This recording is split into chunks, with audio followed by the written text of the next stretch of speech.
Thank you, Speaker. My question is to the Premier.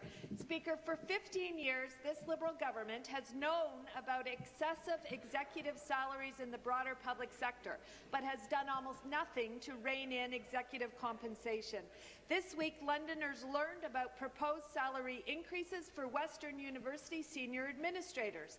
The Liberals have allowed boards of governors the freedom to select their own comparators to determine salaries, without any oversight to ensure that the comparators are valid. This can lead to significant salary increases far beyond what is reasonable or appropriate. Similar concerns have already been raised about Nipissing University, and we expect to hear more as university compensation frameworks are posted across the province. Question. Speaker, why has this Liberal government refused to put meaningful controls in place to rein in executive compensation in the university sector? The member from Scarborough Centre is warned. Premier. President of the Treasury Board. President of the Treasury Board.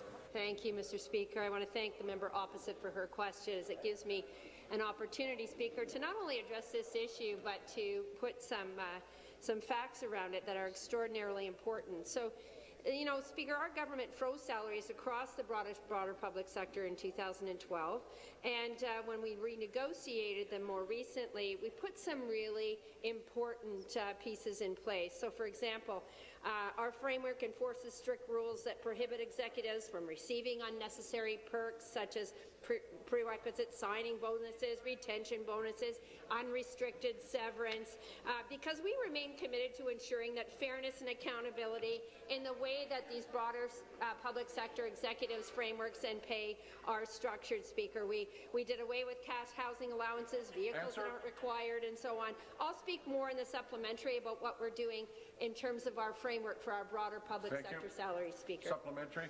Speaker, what is even more troubling is that decisions about executive salary increases are being made after a decade of Liberal underfunding of the post-secondary sector.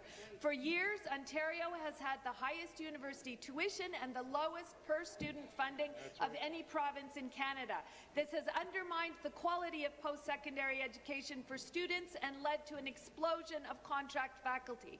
It has contributed to deep divisions between administration and academic workers at York University and jeopardized the career plans of thousands of young people at York, with the strike now in its 9th week. Speaker, does this Liberal government believe that increasing the salaries of senior university administrators is more important than the quality of education that Ontario post-secondary students receive? Be seated, please. Be seated, please. Thank you. President, Treasury Board. Thank you, Speaker. The member opposite, Speaker, in her question talked about what's more important and the juxtaposition. I want to say, Speaker, that as a government, it's important to strike a balance between attracting really great talent, which is what we've done, and setting fair and reasonable compensation packages for the broader public sector. We remain committed to ensuring fairness and accountability in terms of how that compensation is managed. But overall, Speaker, we believe the people of Ontario have the right to know how their dollars are being spent, and they deserve a clear rationale for why executives are paid what they are. And that's why we implemented the broader public sector executive framework in 2016. This framework requires enhanced transparency through the public posting of executive compensation and framework so that the public can understand and appreciate, and it's an important exercise in democracy and accountability, Speaker. Ontarians now have the opportunity to provide feedback as well, Speaker. We're proud of our public servants in this province, and we have taken these important accountability measures.